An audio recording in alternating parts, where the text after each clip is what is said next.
Julle kan oopmaak by Galasiërs 5 vers 7. Galasiërs 5 vers 7.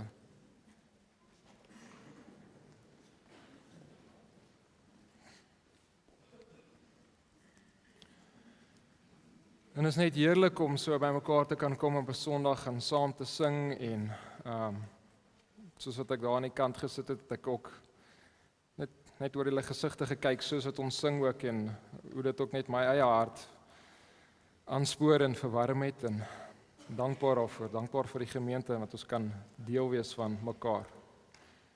So maar by mekaar kan uitkom.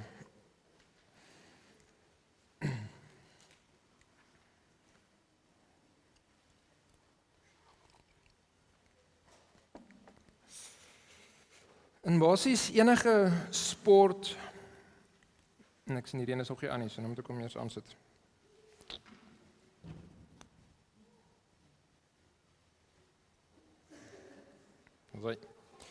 Basies in enige sport of werk is daar 'n aantal belangrike beginsels of sleutels tot sukses. In 'n maraton moet jy nie te vinnig begin nie. Jy moet jou energie effektief gebruik, jy moet die vloeistowwe wat jy uitsweet, aanvul, jy moet die regte skoene hê, ensovoorts. Paar belangrike beginsels of sleutels. Wanneer jy 'n besigheid wil begin, dan is daar ook 'n paar sleutels wat jy in gedagte moet hou. Jy moet genoeg kapitaal hê oorspronklik, in die begin, om te kan uitlê, om te kan werk totdat jou besigheid begin wins maak. Dankie Petrus. Jy moet regte mense aanstel. Jy moet nie te vinnig uitbrei nie. Jy moet die regte goeders meet en jou mense daarvolgens vergoed. En enige klomp ander beginsels of sleutels wat jy kan bysit. En dit is een ding om te sê jy gaan 'n besigheid begin, maar is daai besigheid volhoubaar? En dit is ook een ding om te sê, jy weet, ek gaan nou gou 'n maraton gaan hardloop, maar gaan jy dit kan eindtyd volhou? Gaan jy tot by die eindpunt kom? Kan jy nie net goed begin nie, maar kan jy goed aanhou? En kom ons lees die gedeelte uit die teks vers vandag en ons gaan vanaf vers 7 tot en met 15. Galasiërs 5 vers 7. Julle het goed geloop, wie het julle verhinder om die waarheid gehoorsaam te wees? Hierdie oortuiging kom nie van hom wat julle roep nie. 'n bietjie suurdeeg maak die hele deeg suur. Ek vertrou van julle in die Here dat julle nie anders sal dink nie, maar die een wat julle in die war bring, sal die oordeel dra, wie dit ook mag wees. Maar ek, broeders, as ek nog die besnydenis verkondig, waarom word ek nog vervolg? Dan is die struikelblok van die kruis vernietig. Ag, as die wat julle opstandig maak, hulle self tog maar ook wou vermink. Want julle is tot vryheid geroep, broeders. Gebruik net nie julle vryheid as 'n aanleiding vir die vlees nie, maar dien mekaar deur die liefde. Want die hele wet word vervul in een woord, naamlik, jy moet jou naaste lief hê soos jouself. Maar as julle mekaar byt en opeet, pas op dat julle nie die een deur die ander verteer word nie. En vandag gaan ons kyk na 4 sleutels tot 'n volhoubare Christen wedloop. 4 sleutels tot 'n volhoubare Christen wedloop. En ek gaan hulle vir julle nou al gee, want ons gaan so 'n bietjie rondspring in die tekste. So die eerste sleutel is ken jou opponente. Tweede sleutel is beskerm jou denke. Derde sleutel is verstaan jou vryheid. En die vierde een is dien jou naaste in liefde. En hierdie gedeelte vanaf vers 7 tot 12, so uitsluitende 13, 14 en 15, is baie anders in struktuur en in stemtoon as die groot gedeelte wat voor dit gekom het. Die hele gedeelte vanaf hoofstuk 3 vers 1 tot 5 6. En daar's 'n paar redes daarvoor. Een van die redes is Paulus is baie meer persoonlik. Hy's baie meer direk met hulle weer hierso. Hy praat van julle en hy praat van ek. So hy's direk, persoonlik. En hy was wel ook direk en persoonlik gewees in hoofstuk 4 vanaf vers 10 tot 20. Daar was ook 'n gedeelte wat baie soos hierdie gedeelte voel, maar die gedeelte is anders. Die volgende rede hoekom hierdie ook anders is die sinne het baie selde koneksiewoorde. Gewoonlik in Paulus het jy 'n stelling en dan het jy gewoonlik want of omdat en jy het al hierdie koneksiewoorde wat alles bymekaar bind. Maar hierso ontbreek dit grootendeels. So dis voel hierdie soos losstaande gedagtes wat by Paulus opkom wat hy dan neerskryf. En derdens hoekom hierdie anders is daar is nie so duidelike logiese vloei ook nie. Daar's nie een stelling en want omdat en dit vloei duidelik af nie. Soos wat daar gewoonlik in Paulus is nie. Maar hierdie gedeelte is baie duidelik 'n eenheid. Dit pas mooi saam vanaf vers 7 tot 12. En dan 13, 14, 15 is 'n oorbrugging na die volgende gedeelte toe. En hoekom pas dit so saam? Wat bind dit saam? Want Paulus gebruik woordspelings in hierdie gedeelte.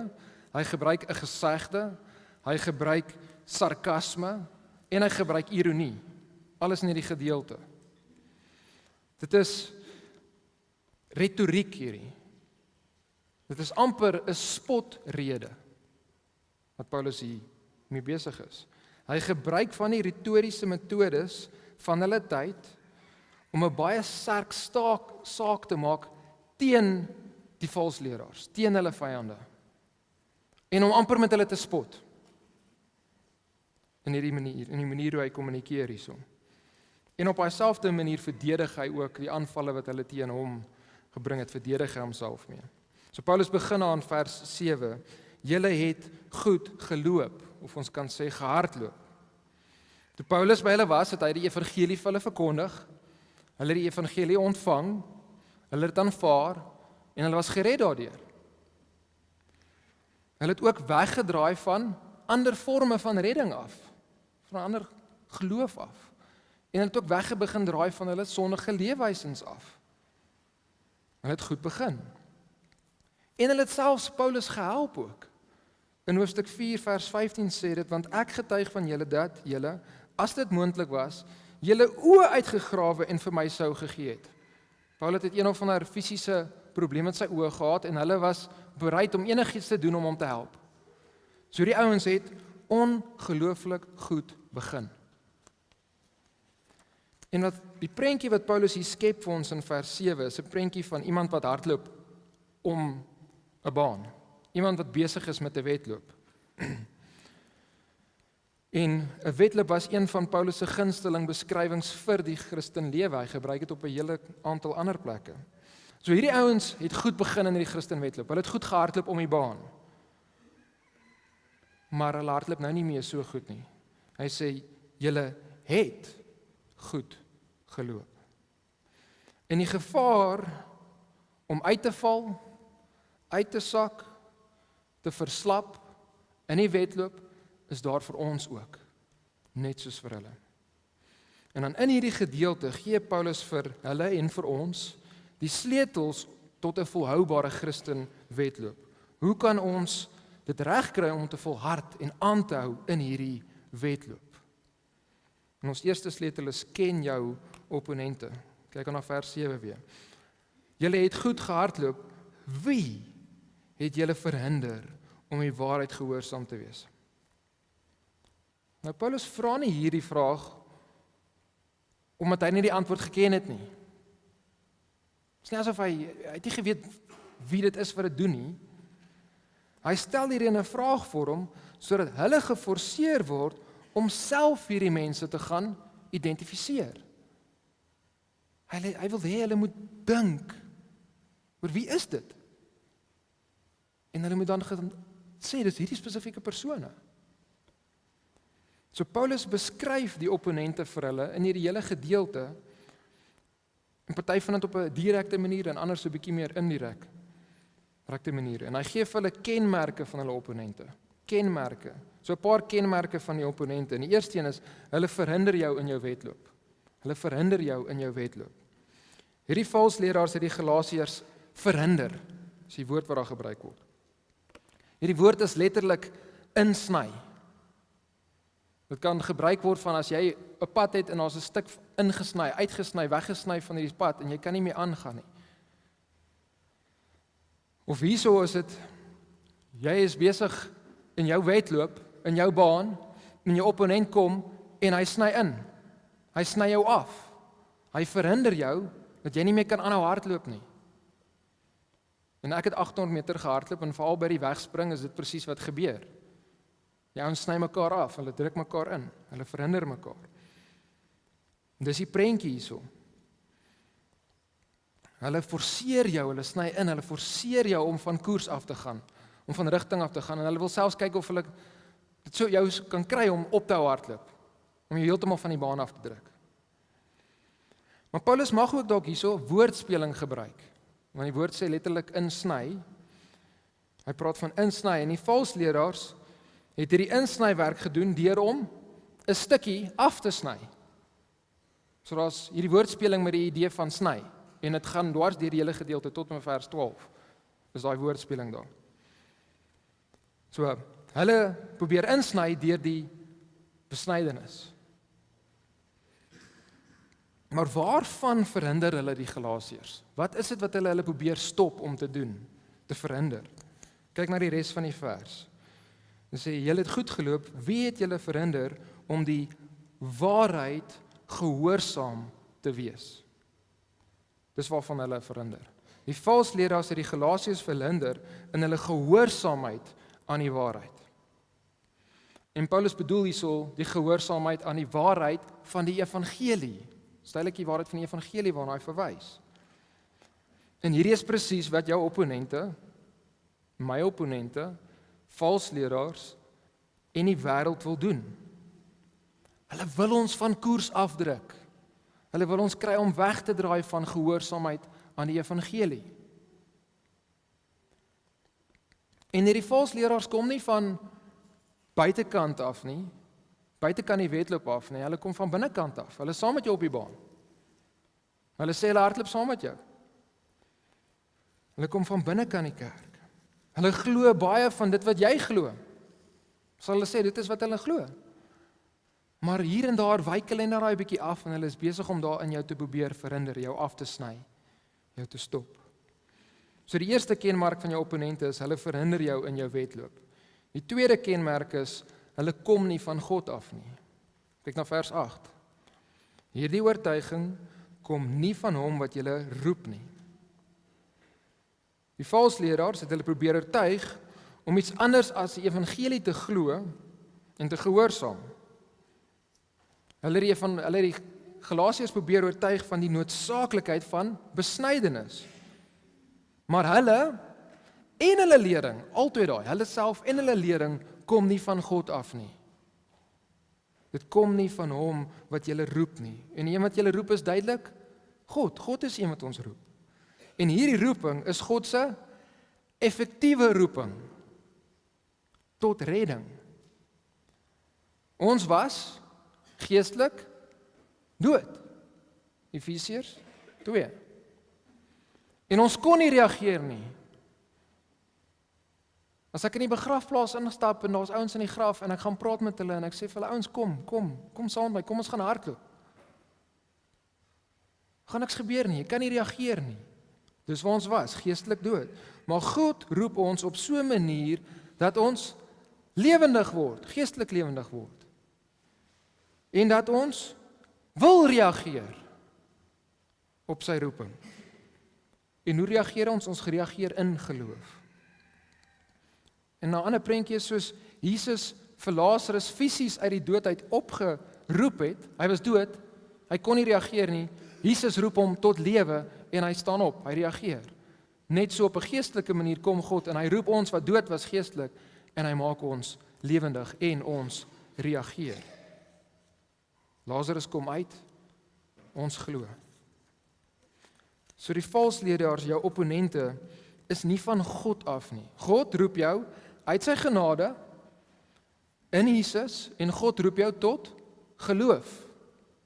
Die valsleraars, hulle roep Ja, tot werke. Hulle roep jou tot besnydenis. Hulle kom nie van God af nie. Maar as hulle nie van God afkom nie, van waar af kom hulle dan? As hulle nie van God afkom nie, dan kom hulle van die duiwel af. Jesus sê, hulle vader, en hy praat dan met die fariseërs, baie dieselfde tipe van groep as hierdie, is die duiwel. Johannes 8 vers 44. Hulle leuns en hulle doktrine kom op die ou ende van ons grootste vyand af. Dit kom van Satan af. So hulle is nie van God af nie, hulle is van Satan af. Dis die tweede kenmerk. Die derde kenmerk, hulle is soos suurdeeg. Vers 9. 'n bietjie suurdeeg maak die hele deeg suur. Nou, dit is interessant. Ek was besig om hierdie te bestudeer en op te lees oor suurdeeg in die Ou Testament en hoe dit gewerk in 'n kultuur en als, en ek staan toe op om iets in die kamer te gaan kry. En toe ek in die kamer ingestap kom, toe lê daar 2 broodjies op 2 klein stoeltjies in die son, besig om te bak. Ons kamer is die warmste gedeelte van ons hele huis. En hoekom het Esther hulle daar gaan sit? Want daar's gis binne in dit. En sy wil hê hierdie gis moet geaktiveer word deur die hitte en dan gaan die hele ding rys. Nou die interessante ding is, Esther gooi 10 gram gis by 800 gram meel. Dis amper 1%, dis 'n klein bietjie meer as 1%. En daai 1% gis, of jy kan suurdeeg gebruik, laat die hele brood rys. Dit beïnvloed die hele brood, dit verander die hele konstruksie van die hele brood. En dit is die punt van hierdie gesegde wat hulle gebruik het. Dit laat die hele brood, dit gaan dwars deur die hele brood, net daai klein bietjie. So 'n klein dingetjie kan 'n groot impak hê. Partykeer. En dis die gesegde, dis die betekenis wat hulle gebruik het. En wat hulle daai tyd gedoen het, is hulle het jou brood aangemaak en jy het suurdeeg, hierdie hele brood was dan suur geweest. Haal jy 'n stukkie van dit uit, klein stukkie, sit dit een kant, jy bak hierdie brood of wat ook al jy gemaak het. En hierdie stukkie suurdeeg los jy oor. Daai is jy klaar, jy maak 'n nuwe baksel, geen suurdeeg in nie, dan sit jy net hierdie klein ou stukkie daar binne in en dit maak alles suur op die einde. En nou kan dit fermenteer en nou kan dit rys en nou kan dit mooi lieflik bak en sag wees. Maar voor jy dit bak, haal jy nog 'n stukkie weer uit. En jy vat daai weer weg. En so hou dit aan invloed hê. Daai klein stukkie suurdeeg maak al hierdie goeie suur en dan nog 'n klein stukkie maak weer al hierdie goeie suur. Dis die punt van die gesegde wat hulle gehad het. En hier is die suurdeeg, die valsleraar self en hulle lering. Albei van dit. As daar 'n bietjie valslering in jou evangelie inkom, weet in die kern van dit wat jy glo inkom, dan raak alles later aan suur. Dan word alles daardeur beïnvloed. Of as jy valsleraars het wat in jou gemeente inkom, dan kan hulle ook stadig maar seker die hele kerk suur maak en die hele kerk beïnvloed. Maar as nog so klein bietjie wat ons kan bysit. So ons moet hierdie verstaan van ons opponente. Hulle is so suurdeeg. Ons kan nie hulle lering en selfs hulle teenwoordigheid verdra nie. As jy dit loslaat, as jy dit in die brood insit, hierdie lering en vals leraars, voor jou oë uitvee, dan sit asof jy hierdie groot stuk gewas in jou brein het, en nou moet jy dit gaan uitsny. Want wat val hulle aan? Hulle val jou denke aan. En nou dit als klaar beïnvloed. So jy moet keer dat die suurdeeg van valslering en valsleraars inkom en begin werk doen onder jou of in jou. Maar suurdeeg in die Ou Testament het ook nog so ekstra betekenis hierby gehad. En Paulus gebruik dit jomentlik ook hierson. Die ongesuurde brode moes geëet word vir 'n week lank tydens die Paasfees. Om hulle te herinner, kan jy onthou toe ons uit Egipte uitgegaan het, hoe vinnig ons moes uitgegaan het en hoe God ons gered het. Dis die een ding. Maar die ander ding is suurdeeg mag ook glad nie gebruik geword het saam met enigiemand van hulle offers nie. Behalwe een, daar was een uitsondering. So suurdeeg mag nie gebruik word saam met hulle offers nie. Suurdeeg het dus begin staan vir dit wat onrein was. Dit wat bederf is. En vir 'n Jood is iets wat onrein is no-go. Ek raak nie daar nie. So as suurdeeg staan vir dit wat onrein is, en Paulus insinueer dat die valsleraars suurdeeg is, dan sê hy, hulle is onrein. Hy sê vir die valsleraars, julle is die onreines. Die Jodemakers het gedink die heidene is onrein as hulle nie besny word nie, en daarom moet hulle besny wees, en dan kan hulle deel wees van God se mense. Paulus sê vir hulle, nee, julle het dit verkeerde kant om. Julle is die onreines. Julle is eintlik die wat buitekant moet wees. Julle is die wat bederf inbring in die evangelie in, en in God se mense in.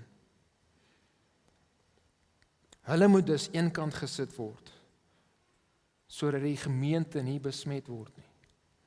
So ken jou opponente, weet dat hulle is so gevaarlik so suurdeeg, want hulle besmet die evangelie met hulle lering. So dis die derde een, 'n vierde kenmerk, is hulle is onder God se oordeel. Kyk aan vers 10. Ek vertrou van julle in die Here, dat julle nie anders sal dink nie. Nou daai eerste gedeelte gaan ons nou oor praat. Die tweede gedeelte. Maar die een wat julle in die war bring, sal die oordeel dra, wie dit ook mag wees. En as Paulus sê, die een wat julle in die war bring, dan mag dit al klink asof hy dink daar's net een hoofleier gewees, een hoofpersoon gewees. Maar in vers 12 praat hy van hulle as julle, meervoud, en in die res van die brief praat hy oral van hulle die hele tyd in die meervoud. So daar was nie net een nie, dis 'n groep van hulle gewees. En die manier wat Paulus hierdie skryf, maar as die een wat ook al, een en aan die einde, die manier hy skryf, is weer sodat die Galasiërs sal gaan dink. Okay, wie is daai ene? Wie is die persone wat besig is om ons opstandig te maak? Sodat hulle dit sal gaan identifiseer. Hulle sal kan uitken. Dis die manier hy skryf. So jy het hierdie persone wat hulle probeer in die opstand bring. Maar wat is die uitkoms vir die persoon wat hulle wil verwar en hulle in opstand wil bring? Dit sê dan aan die einde van daai vers, maar die een wat julle in die war wil bring, sal die oordeel dra. So hulle staan onder God se oordeel.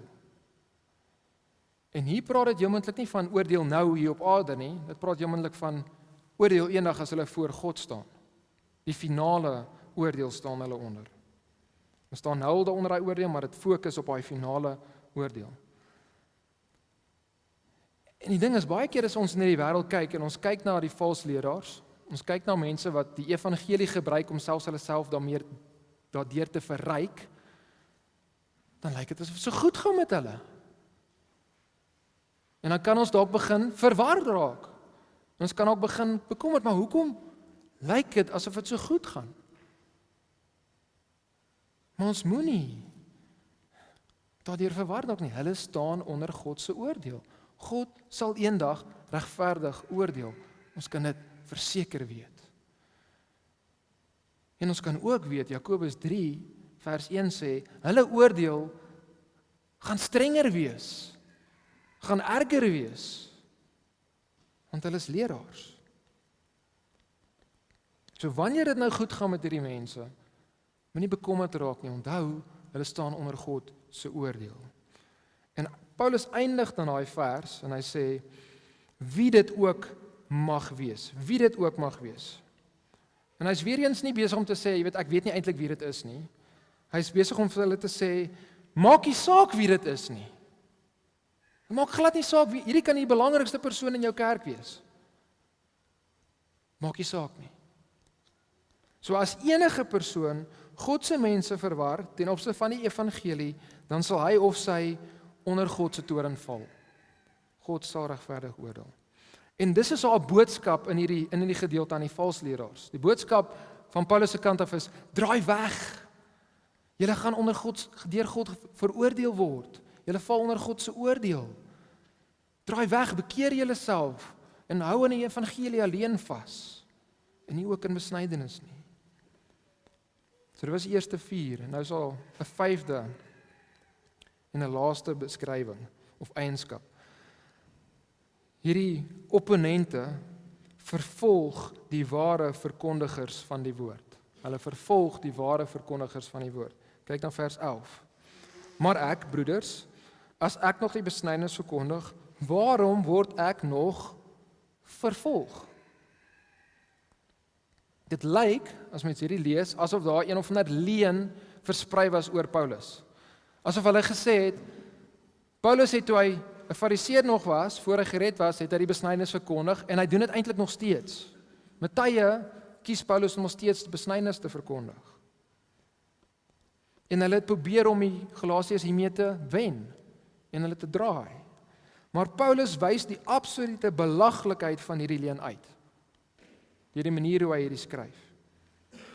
Paulus sê, of hy sê, as hy nou vervolg word deur die Jodemakers, maar hy verkondig dan die besnydenis, hoekom vervolg hulle hom? As hy die besnydenis verkondig, aan wie se kant is hy? Hy is aan hulle kant. Dan gaan hulle hom ons nie vervolg nie.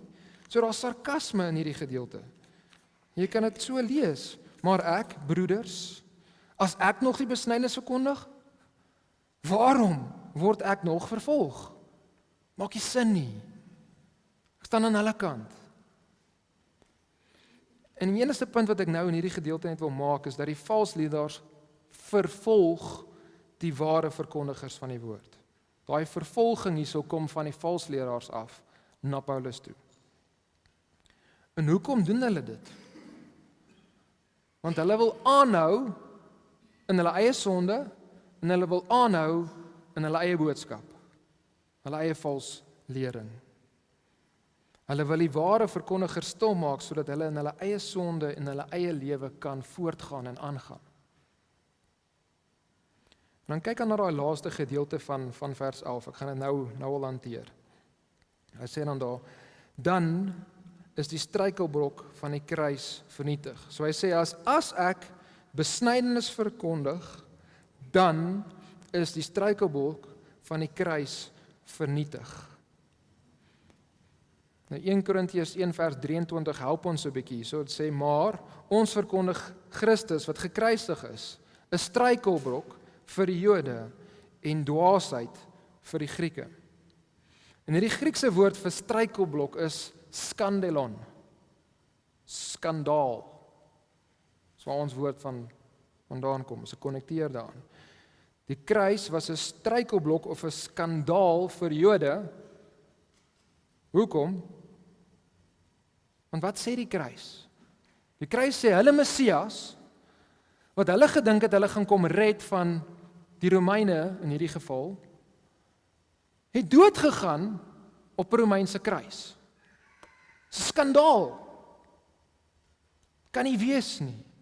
Dis 'n struikelblok. En nog meer skandelik vir hulle was die feit dat hulle Ou Testament gesê, vervloek is elkeen wat aan 'n hout hang. So in plaas dat hy kom red, sterf hy op hulle kruis, en hy is vervloek in hulle oë. Maar hier sê Paulus dat as hy die besnydenis nog verkondig, dan is hierdie struikelblok van die kruis, of die struikelblok wat bestaan uit die kruis, so die kruis self is die struikelblok, dis die manier wat daai Grieks beteken daar, dan is dit vernietig. 'n Struikelblok is weggevat as hy besnydenis verkondig. Maar wat op die aarde is die koneksie tussen die twee? Wat is die koneksie tussen besnydenis en die kruis as struikelblok? Hoe kom dit by mekaar uit? Wel, die pad van redding deur die kruis is 'n pad van genade en geloof. God het uit genade sy seun gestuur, en hy het uit genade sy seun laat sterf in ons plek, vir ons sondes. En dit word net aanvaar deur geloof. Nie deur werke nie, maar jy wat net sê, ek kan nie daarvoor werk nie, ek vertrou sy werk in my plek. Dis die kruis, dis waarvoor die kruis staan. Maar as Paulus verkondig dat dit deur die besnydenis is, dan is dit nie uit genade nie, dan is dit deur verdienste. Dan is dit nie uit geloof nie, maar dan is dit uit werke. Nou soos weer terug by laasweek se preek, as jy 'n stukkie werke bysit, dan is genade 0. En dan is Jesus niks. En dan is die struikelblok van die kruis weg. Is nie meer daar nie.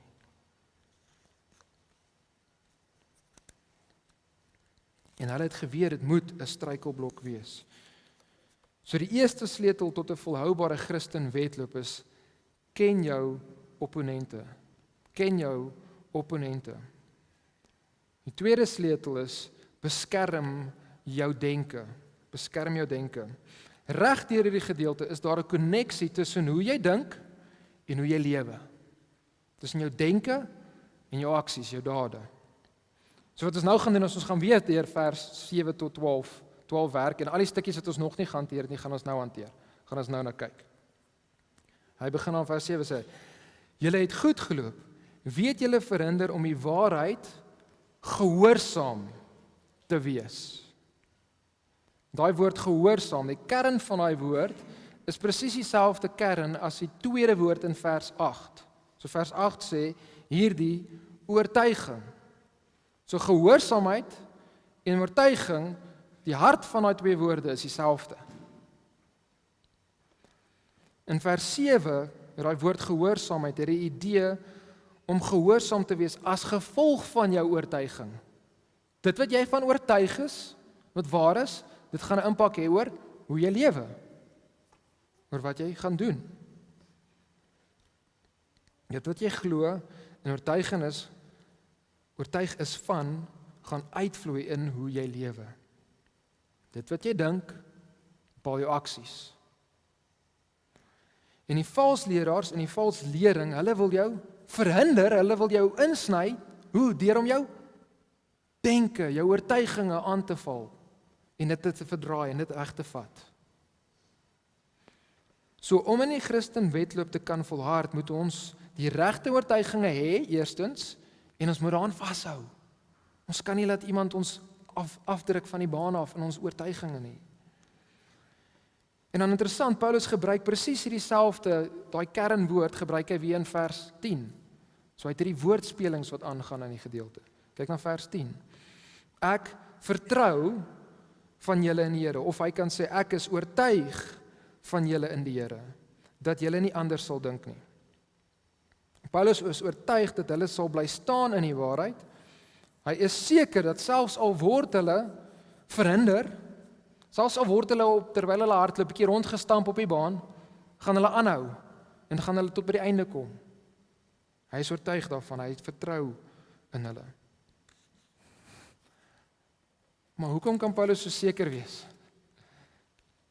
Hy dan in hoofstuk 1 vers 9 het hy gesê, ek is verbaas dat julle so vinnig die pad begin byste raak. En nou sê hy vir hulle, ek is oortuig, julle sal nie die pad byste raak nie. Julle gaan op die pad bly. Hierdie ouens was wispelturig, hoe kan hy so seker wees daarvan? Wel, kyk waar is sy oortuiging, waar is sy vertroue? Ek sê, ek vertrou van julle in die Here. Sy vertroue, sy oortuiging, dat hulle gaan bly staan, is in die Here. As hulle in die Here is, dan hoef hy nie te bekommerd te wees nie, hulle gaan tot by die einde kom. Hulle sal die eindstreep behaal. So sy vertroue lê nie in hulle vermoë om hulle self in die pad te hou nie, maar in God se vermoë om hulle te behou. Die wat gered is, sal nooit verlore kan gaan nie. Hulle is in God se hande. Toegemaak en niemand kan hulle uithaal nie. God se hande is te sterk. En ons baie verse wat ons na kan kyk. Ek gaan een aanhaal. Johannes 10 vers 28 en 29. Ek gee hulle die ewige lewe en hulle sal nooit verlore gaan tot in ewigheid nie en niemand sal hulle uit my hand ruk nie. My Vader wat hulle aan my gegee het, is groter as almal en niemand kan hulle uit die hand van my Vader ruk nie. As hulle in God se hand is, as hulle in die Here is hulle veilig. En kyk dan spesifiek waarvoor vertrou Paulus op hulle. Wat spesifiek is dit wat hy seker van is dat hulle gaan bly vashou aan? Kyk na die res van die vers. Ek vertrou van julle in die Here dat julle nie anders sal dink nie. Gaan weer oor die denke. Dit gaan oor wat hulle dink. Eerstens oor die valsleraars, dat hulle nie sal anders dink as Paulus oor die valsleraars nie, maar dat hulle sal saamstem met Paulus oor die valsleraars. En tweedens, dat hulle nie sal anders dink as Paulus ten opsigte van die evangelie nie, maar dat hulle sal saamstem met hom, met sy evangelie. Dat hulle nie sal anders dink nie. Jou denke is waar die oorlog gebeur in hierdie wedloop. Dis waar jy staan of val. In jou denke. As jou denke geïnfiltreer word deur die suurdeeg van valslering en valsleraars, gaan jy val. En God hou ons. Dis ook waar, aan die een kant. Aan die ander kant is, God gebruik means. Hy gebruik middels. Ons moet ook ons eie denke bewaar. Ons moet ook ons eie denke hou. Ons moet ook ons eie denke beskerm. Maar hoe doen ons dit? Hoe beskerm jy jou denke? Want hier's 'n paar wenke. Waar's Matt? Wenke, denke. Hou jy daarvan? Hier is 'n paar wenke hoe jy jou denke kan bewaar. Eerstens, filtreer die predikers waaraan jy jouself blootstel. As jy na 10 verskillende, ek moet die knoppie drink nie. As jy na 10 verskillende mense luister en hulle het almal 10 verskillende teologiese stellings en maniere wat hulle na die Bybel kyk, 10 verskillende brille wat hulle aansit, dan gaan jy verwar word. Jou denke gaan die mekaar raak. Filtreer dit wat jy en wie jy na luister, eerstens. Filtreer ook die inhoud van die prediking waaraan jy jouself blootstel. So filtreer dit wie jy na luister en filtreer wat jy na luister. Jy kan nie alles wat geleer word net aanvaar as korrek nie. Jy moet dink. Jy moet evalueer. Jy moet gaan kyk na die skrif. En 'n bereën wees en gaan kyk en sê, is dit wat die skrif leer of is dit nie wat die skrif leer nie? Ons moet dit evalueer, filtreer. Derdens, filtreer die gedagtes wat in jou kop opkom. Omtrent almal van ons het met tye onsekerheid, ongeloof. En ons kan nog 'n klomp ander goed ook hier ingooi. En as hierdie onsekerheid in jou kop begin opkom en jy los dit maar net, laat dit maar net kan aangaan en kan hardloop, dan hardloop dit weg met jou. Dan hardloop met jou van die baan af. Leer jouself om jou denke gevangene te neem. Om jou denke te rig op die waarheid. Kolossense 3 vers 2 sê, rig julle gedagtes op die dinge wat daarbo is, nie op die dinge wat op die aarde is nie. 1 Petrus 1 vers 13, daarom, omgord die lendene van julle verstand. Dit is die idee van, maak jou verstand reg vir oorlog, dat jy kan beklei met hierdie ding hier tussen jou ore. Jy kan dink, wees nugter, en hoop volkome op die genade wat julle deel word by die openbaring van Jesus Christus. Jy kan nie net passief wees en jou gedagtes los dat hulle maar gaan waar hulle ook al wil gaan nie. Jy moet hulle gryp, jy moet hulle rig. Jy moet filtreer. Martin Lloyd-Jones het dit soos volg gesê. Ek dink hy is die heel eerste een wat hierdie familie-illustrasie gebruik het. Moenie luister na jouself nie. Preek vir jouself. So moenie net luister na al die gedagtes in jou kop inkom nie, vat die waarheid wat jy ken, die evangelie, en preek dit vir jouself. En jy kan dit net doen as jy die waarheid ken. So dis die volgende wenk. Vul jou gedagtes met skrif. Memoriseer skrif. Bestudeer 'n gedeelte, moenie net 'n versie los. Ek gaan nou memoriseer. Ek gaan nou 'n vers kies en dan memoriseer jy 'n vers nie. Gaan bestudeer 'n gedeelte, gaan kies 'n praktiese gedeelte, gaan bestudeer dit, verstaan wat dit beteken. Vat 1 of 2 kernverse daaruit en gaan werk aan om daai stuk te memoriseer. Dit in jou kop te sit. Psalm 119 vers 9 tot 11. Waarmee sal die jongeling sy pad suiwer hou? Hoe gaan hy dit regkry? Deur dit te hou aan u woord. Ek soek u met my hele hart. Laat my nie afdwaal van die gebooie nie. Hoe gaan ek dit regkry om nie af te dwaal van God se gebooie nie? Vers 11. Ek het u woord in my hart geberre, dat ek teen u nie sal sondig nie. Die binne ons wees, binne ons gedagtes. So vul jou gedagtes met skrif. En dan nog 'n tweede laaste een. En hierdie een is so belangrik in ons tyd, in die tyd waarin ons lewe. Filtreer dit waaraan jy jou oë blootstel. Kyk wat sê Matteus 6 vers 22 en 23. Die lamp van die liggaam is die oog. As jou oog dan reg is, so dit wat jy insit, dit wat jy kyk na, dit wat inkom. As jou oog dan reg is, dan sal jou hele liggaam verlig wees. Maar as jou oog verkeerd is, sal jou hele liggaam donker wees. En as dan die lig in jou donker is, hoe groot is die donkerheid nie? En dit is kardinaal van belang hierdie laaste ene in ons tyd, want ons het net oralste is dit visueel om ons. Alles is visueel. So dit was sleutel nommer 2, beskerm jou denke. Beskerm jou denke. Nou wil ek eers na vers 12 van kyk, voor ons aangaan met die derde sleutel. Kyk saam met my na vers 12. Paulus sê, ag, as die wat julle opstandig maak, hulle self tog maar ook wou vermink. Soos wat Paulus dink aan die invloed wat hierdie ouens gehad het, en hierdie ouens wat julle wil probeer verhinder, en julle wil verwar, en die feit dat hulle Paulus self ook aangeval het, kom hierdie wens by hom op. En dis nie 'n wens wat dis nie dat hy dink hierdie gaan gebeur nie, maar dis hierdie ding wat in sy kop opkom, die wens wat by hom opkom. En hy skryf dit selfs neer. En hierdie is seker een van die sterkste goed wat Paulus van enigiemand sê in al sy briewe. Hier is baie hard. Paulus identifiseer die valsleerders as die wat julle opstandig maak, eerstens, so hulle is besig om julle nie net te kry om verward te raak nie, maar om selfs teen die evangelie en die waarheid te wil in opstand kom, na teen wil veg.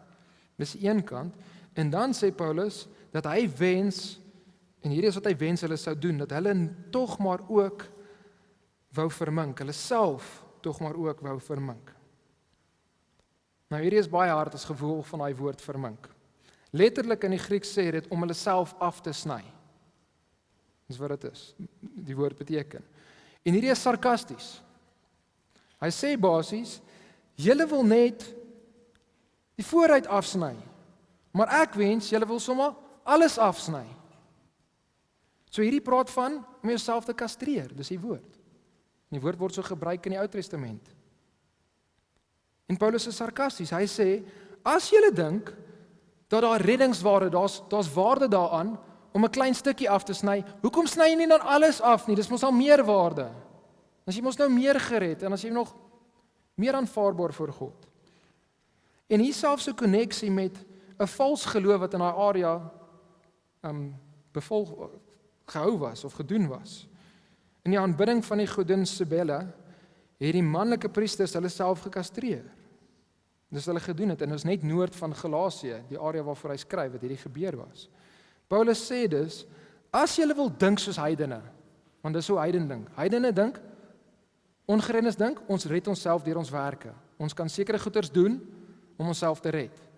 So hy sê, as julle so wil dink soos heidene, hoekom is julle nie dan so toegewyd soos hulle nie? Julle is nie eers so toegewyd soos die heidene nie. Julle sny net 'n klein stukkie af en hulle sny alles af. So Paulus spot tot 'n mate met een van die kern Joodse tradisies. Ek bedoel hierdie is een van die hartgoeders van Jodendom en hy doen dit sodat hulle kan sien hoe belaglik is die idee dat jy jouself kan red deur werke, deur besnydenis. Om 'n stuk van jouself af te sny. En jy weet, daar's mense wat hulle self geesel of wat ook al en dink hulle dit maak hulle self meer reg met God. Dit is belaglik. En nou kom ons by ons derde sleutel. So eerstens ken jou opponente, tweede beskerm jou denke, derdens verstaan jou vryheid. Verstaan jou vryheid, vers 13. Want julle is tot vryheid geroep, broeders. Gebruik net nie julle vryheid as 'n aanleiding vir die vlees nie, maar dien mekaar deur die liefde. So weer 'n keer sê Paulus ons is tot vryheid geroep. Hy het presies dieselfde gesê in vers 1 van hierdie hoofstuk. En toe ons daarna gekyk het, ons gevra, waarna is ons bevry? Wat was ons slawe van? Wat is ons bevry dan van? En in Galasiërs is dit baie duidelik, ons is vrygemaak van die wet. Ons is vrygemaak van die wet. Ons is vrygemaak van die wet as 'n metode om onsself te red. Ons is ook vrygemaak van die wet as 'n voorskrif vir hoe ons moet lewe. Ons gebruik nie die hele wetkode vir hoe ons moet lewe nie. So ons moenie weer teruggaan en onsself onder die wet plaas nie. Maar as Paulus hierdie skryf, en as ons hierdie verstaan, dan maak dit ons vatbaar vir 'n ander gevaar. Die teenoorgestelde fout. Jy sien, ons sondige natuur wil of homself red deur werke, of jou sondige natuur wil sê, laat my net doen wat ek wil. Ek wil net doen wat ek wil. En Paulus het baie goed hierdie geweet. Hy het ook geweet, as hy dit skryf wat hy nou nog die hele tyd geskryf het, vanaf hoofstuk 3 tot nou toe, dan gaan die valse leraar sê, maar Paulus sê, ons kan maar net gaan doen wat ons wil, ons kan maar net gaan aanhou lewe in ons sonde. En hulle het hom so aangekla in Romeine 3. En daarom gaan Paulus en hy waarsku in vers 13, hy sê, want julle is tot vryheid geroep, broeders, en nou die waarskuwing, gebruik net nie julle vryheid as 'n aanleiding vir die vlees nie. Hy weet, as jy verstaan dat jy nie onder die wet is nie, dan mag jy moontlik versoek word om te dink jy kan nou maar net gaan lewe soos wat jy wil. Maar dit is nie waar nie. Dis nie waar nie. Ons moet seker maak ons is nie wetties nie, en ons moet seker maak ons is nie wetteloos nie. Losbandig nie. Enigeen van daai twee kante kan ons inval.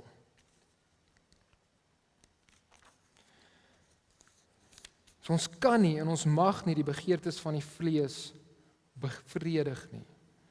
Ons moet die vlees teenstaan. Maar ons doen nie dit nie. Ons staan nie teen die vlees deur die wet nie.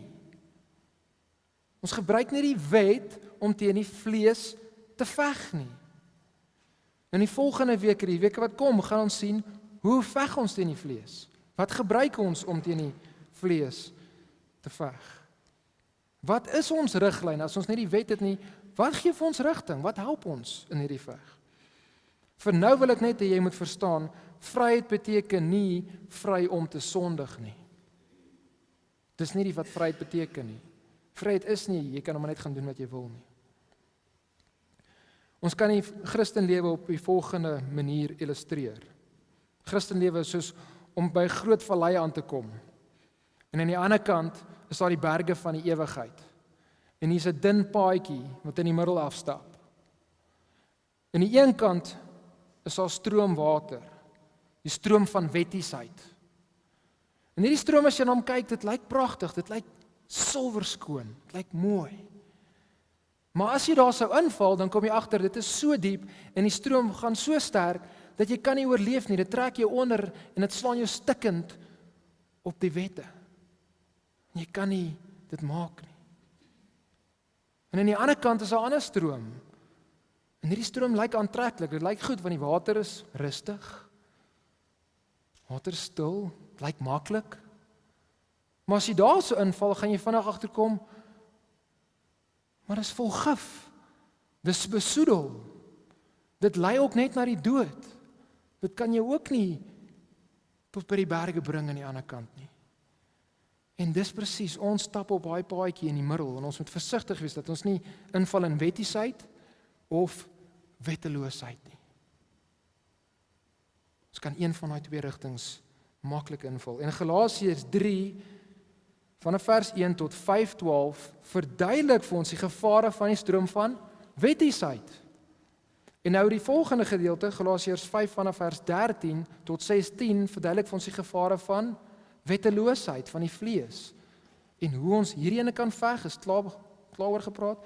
En nou gaan hy in die weke wat kom praat oor hoe veg ons dan teen die vlees? Hoe maak ons seker ons val nie in die stroom van wetteloosheid nie? So jy moet verstaan, jou Christenvryheid verstaan. Laaste sleutel. Dien jou naaste in liefde. Dien jou naaste in liefde. Kyk na vers 13. Want julle is tot vryheid geroep, broeders, gebruik nie die vryheid as 'n aanleiding vir die vlees nie, maar dien mekaar deur die liefde. En daai werkwoord dien is imperatief. Dit is 'n opdrag. En dis die eerste opdrag wat hy vir ons gee in 12 verse. Hierdie staan uit. Nou is die ewe skielike opdrag. Hy het die hele tyd net informasie gegee. Nou moet ons iets gaan doen. So Paulus fokus hierop. Hy sê, moenie bekommerd wees oor die besnydenis en oor wet nie. Gaan wees bekommerd oor die feit dat ons mekaar moet dien.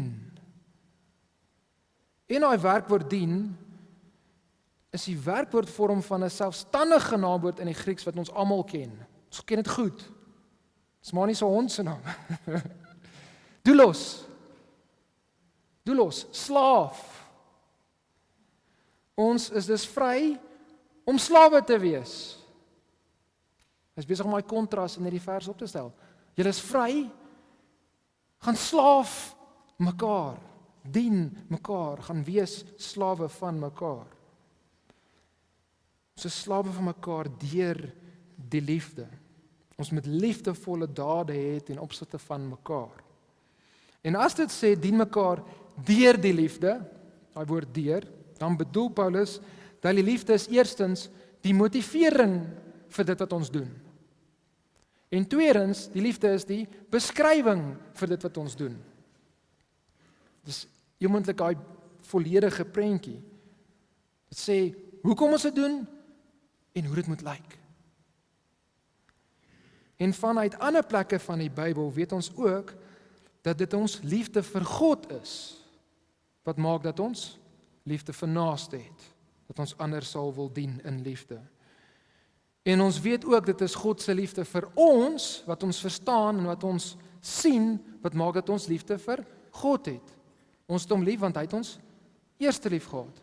En soos wat ons sy liefde sien en sien hoe hy ons gered het, word ons liefde vir hom meer en daarom word ons liefde vir naaste meer en daarom gaan dien ons hulle deur die liefde. En so dit is dit wat jy verstaan van God, dit wat jy verstaan rondom redding, gaan op die ou ende jou aksies gaan bepaal ten opsigte van jou naaste. Jy lewe jou teologie. Jy lewe jou teologie. So ons moet dit mekaar dien in die liefde. En hierdie mekaar hierso verwys heelmoontlik eerstens kerk, gemeente, daai mekaar. Maar vers 14 praat van jou naaste lief hê. En Jesus het gesê wie is jou naaste? Jou naaste is nie net die een wat soos jy is nie, jou naaste is een wat soos jou vyand is. Jou naaste is soos wat 'n Jood en 'n Samaritaan ten opsigte van mekaar is. Die storie van die barmhartige Samaritaan. So jou naaste is enigiemand wat jy in kontak mee kom, wat jy 'n verhouding mee opbou. Dis jou naaste. En ons gaan volgende week nog 'n bietjie meer dink aan hierdie. En hoe lyk dit presies? Maar nou wil ek net vra, dien jy jou naaste in liefde? En hier's 'n paar vrae. Dien jy deur liefde die ander mense op die pad wanneer jy bestuur? Dien jy deur liefde die mense wat om jou is met jou geld en jou besittings? Dien jy jouself? Dien jy deur liefde mense met jou woorde? Dis waartoe Paulus gaan. Dien jy deur liefde mense met jou gebede? Bid jy vir ander mense? In die weke wat kom gaan ons bietjie meer hieroor dink. En hoe lyk dit prakties? Vir nou kom ons kyk na vers 14 en ons is basies klaar. Vers 14 sê, want die hele wet word vervul in een woord, naamlik, jy moet jou naaste lief hê soos jouself. En ons gaan nie vandag hierna kyk nie, volgende week gaan ons weer vanaf vers 13 begin en dan gaan ons die koneksie maak met die volgende gedeelte. So ons gaan dit dan bespreek. Vir nou, hier's 'n paar vrae om aan te gaan dink vir volgende week. Eerstens, wat beteken die woord vervul? En Jesus het dan gesê hy het die wet vervul, so hoekom moet ons dan dit vervul? Wat beteken die woord vervul? Wat word bedoel met die hele wet? Elke individuele wet of wat bedoel hy daarmee? Hoe vervul een opdrag, en dis Levitikus 19 vers 18 wat hy aanhaal, die hele wet? En jy kan gaan kyk na Romeine 13 vers 8 tot 10, dit gaan jou help. En hoe het jou naaste lief soos jouself? Hoe lyk dit om jou naaste lief te hê soos jouself? So dis vir volgende week. Vers 15, net die gedeelte klaar maak. Gaan Paulus en hy gee hier nog 'n opdrag. Hy het 'n opdrag gegee in vers 13, dien mekaar deur die liefde. En nou gee hy nog 'n opdrag, hierdie is 'n opdrag om versigtig te wees vir iets. Hy sê vers 15, Maar as julle mekaar byt en opeet, pas op dat julle nie die ander verteer word nie. Die een deur die ander verteer word nie. Hy is sarkasties. Ek bedoel as jy al klaar een ou die ander ene gebyt het en al begin opeet het, hoekom moet jy gewaarsku word en gesê pas op dat julle nie mekaar heeltemal verteer nie? Hy is sarkasties hierso. Hy sê hoe kan julle enigstens daai eerste goeters doen? Hoe kan julle mekaar byt? Is die doel dat julle mekaar heeltemal gaan opeet? Dis die manier hoe hy dit hier gebruik. En hierdie is dalk selfs 'n moontlike beeld van diere wat mekaar verskeer en hap. Mekaar aanval. En hy sê, jy weet, julle is tree op soos diere. Die teologiese oneenheid wat hulle gehad het in die gemeente het gemaak dat daar 'n oneenheid was in hulle verhoudings met mekaar. Hulle het mekaar met hulle woorde begin aanval. Want Paulus waarsku hulle dat hierdie gehappery bly baie keer nie net by gehappery nie. Dit gaan oor. Draak skinder, draak laster. En dan verlaat iemand die gemeente dalk. En dalk is hulle bitter en suur vir kerk. Hulle wil nooit weer kerk toe gaan nie. En so verteer daai persoon. Gaan hy verlore. Gaan hy weg. En hierdie is duidelik, is die teenoorgestelde om mekaar deur die liefde te dien. So as jy iemand deur die liefde dien, dan sal jy dink oor hoe jy met hom praat. En jy sal dink oor wat jy van hom praat. Agter sy rug. Dis liefde. En net om saam te vat, van ons is meer geneig in ons om ons denke te kan bewaar, en ons denke te kan beskerm, en ons gaan nie so maklik deur een of ander valslering een kant toe gestamp word nie. Maar ons sukkel as dit kom by liefde. En liefde vir mekaar, en daai oorgaan in dade van liefde. So gaan evalueer, is dit waar jy is? As jy ou wat, jy's vasberade op wat jy glo, maar jy's 'n bietjie hard, en jy wys nie liefde nie.